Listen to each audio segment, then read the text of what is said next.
Linda, it is our understanding that the black hole that exists at the center of the Milky Way galaxy goes through cyclic burps.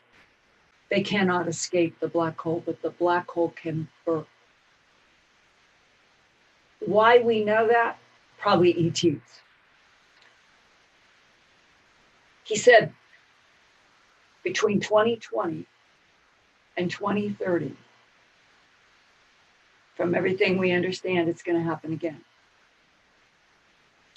And he said, what do you think would happen if you have energy moving at or above the speed of light and it hits our solar system?